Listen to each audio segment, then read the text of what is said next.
Hi guys, welcome back to my channel and welcome if you are new here. My name is Isra.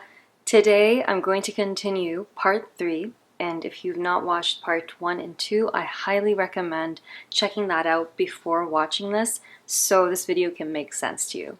So just to recap, what had happened was I decided to stay for a second year in Japan, and I received a clear message telling me, don't stay, it's time for you to leave.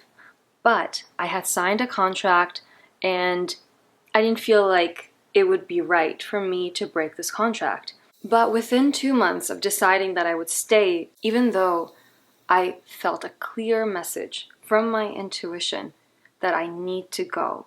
And some people they would ask me, how would you know the difference between it being your intuition or your mind?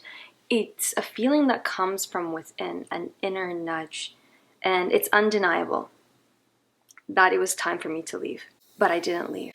And what had happened in this year was one of the most difficult years of my life. It challenged me on so many levels. And if there's anything to take from this video, is to remember that if you are being guided from within to follow a certain thing, even if it doesn't make sense, your intuition is like a bird's eye view, seeing things into the future. But your mind doesn't fully understand. So to trust can be difficult, especially in society. We're not really taught to understand the intuition or what that is and to follow it. And that year, I went through 2 or 3 different major traumas. The first one was November of 2015. It changed everything in my life. There was this ripple effect that happened after this trauma. I went to a prefecture south of Japan, and it was an onsen city. Literally, when you get there to one of the cities, you smell the sulfur smell of the onsens. So I was really excited to go.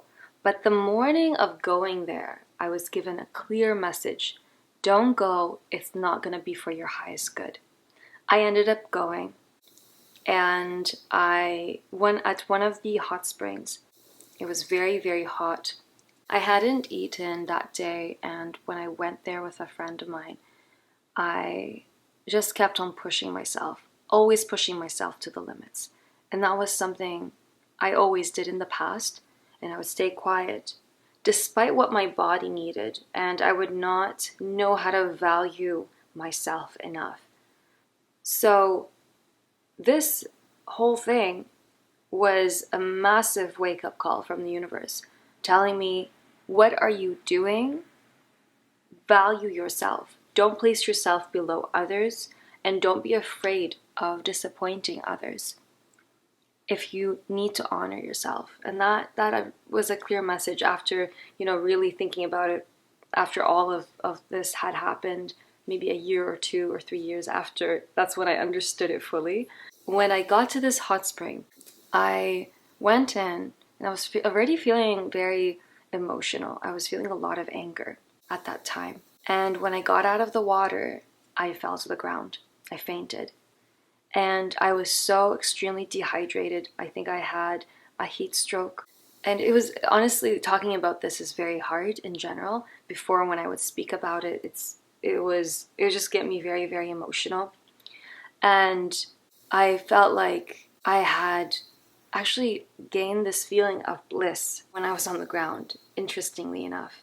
And I was saying in Japanese, I need water, please. Water, please. I was extremely, extremely, extremely dehydrated. And I feel like this whole experience was reflecting about the lack of not only physical nourishment, but emotional nourishment that I was lacking for myself. So really, really powerful experience to wake me up. But after this incident, I did not go to any hospital, did not get any sort of help. I couldn't run. I was a long distance runner, very high stamina. All of that was gone. I would run at least 5 or 6 times a week. I loved it. I loved it so much. And that was all gone. when I did try to run after that incident, I would just get dizzy. And I was not able to run for not even like 10 seconds. And I couldn't do any sort of exercise. Gradually throughout that year, after November of 2015 into 2016, my health got worse and worse. I discovered later on, after doing my own research and realizing how much the medical system is so flawed. They're not able to help with finding the root cause. The medical system, the allopathic Western medicine, is amazing for emergencies, for those who have broken limbs or need surgery of some sort. But when it comes to actually working on the gut or the thyroid, or to do with hormones and many other things, it's not a root-based kind of medical system. It's a symptom-based medical system. And that also, this whole thing woke me up to more of the medical system and how much there needs to be a change, in my opinion. And ever since I was a kid, I had always believed that there was something gravely wrong with the medical system, and that a person is not seen as a whole, they're seen as a part.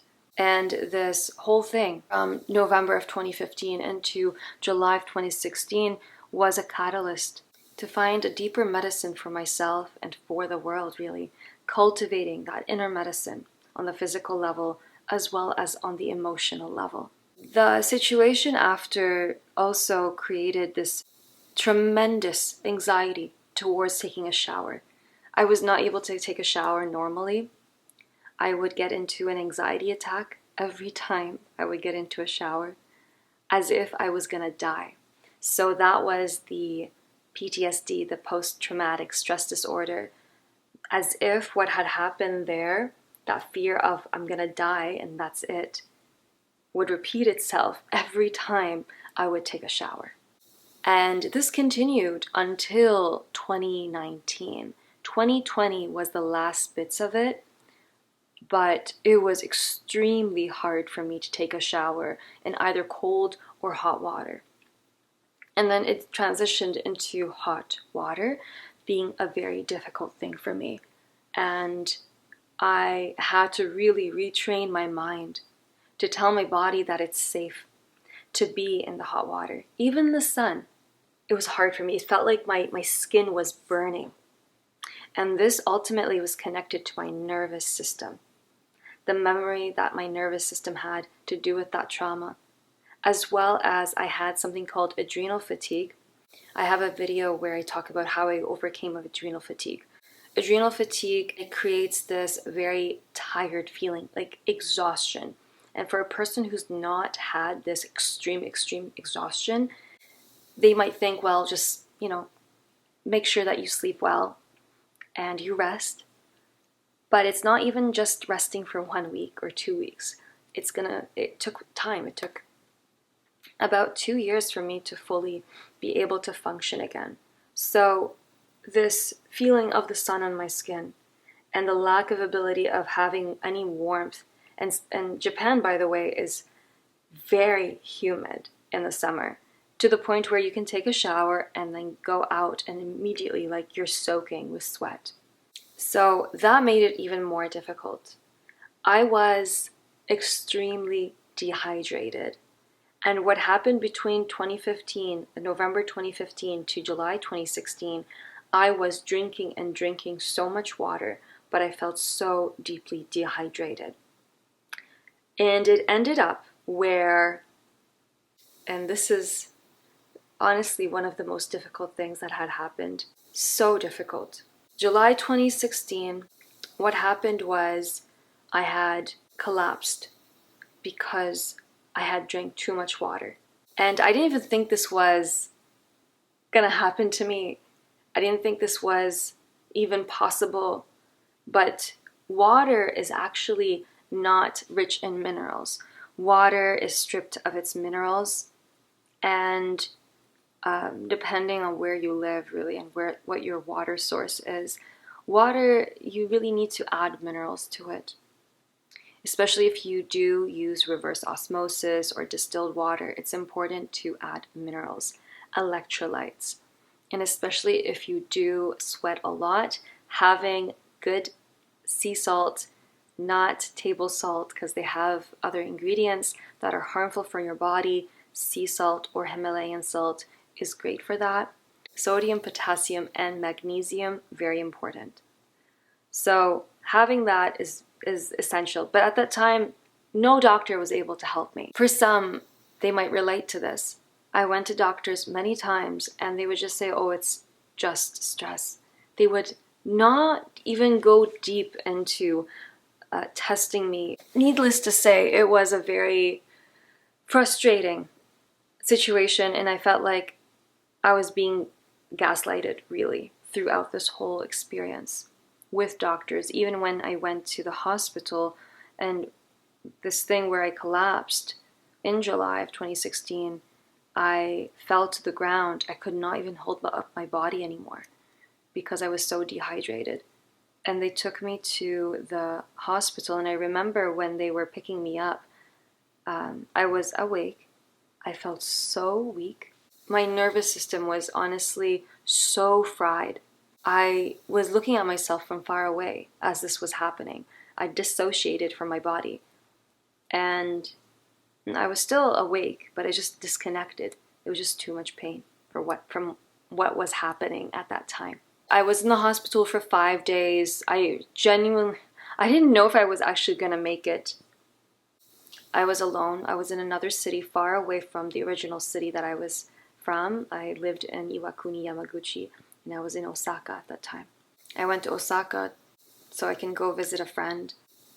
I was desperate for change to happen, and I didn't know what to do, really. It was it was honestly so hard to even return back home. I was in the emergency room the first day and they were like, oh yeah, you can go. I'm like, I can't even walk. I had to really fight to stay in order to recover just a bit. I was extremely, extremely burnt out. And the medical system does not acknowledge, and hopefully this has changed, adrenal fatigue, extreme exhaustion. It's until you're honestly close to death, then they'll acknowledge it as being some sort of disease. This created a fire, a rage inside of me around this. So much anger towards the medical system, so much anger towards this whole thing, because I know I'm not alone. And I started doing my own research, and I realized it was candida overgrowth, adrenal fatigue. I had extreme pains in my upper abdomen, and when that would happen, I literally could not walk. I was just on my knees. I could not walk. It was just emotionally so hard on me. I had depression and anxiety as well at that time. And now looking back, I'm now a holistic nutritionist. It's inspired me to study and to help those with similar situations as me and other physical imbalances. Looking back, it was gut dysbiosis, is when the gut flora is out of balance. It was candida overgrowth, and I knew that at that time, and I became my own healer. It was such a powerful experience of the wounded healer. I think of Chiron from astrology as someone who becomes their own healer. I use other modalities like energy healing, but I'll leave that for the next video. I will talk about my time after Japan. Thank you for watching, and I will see you very soon.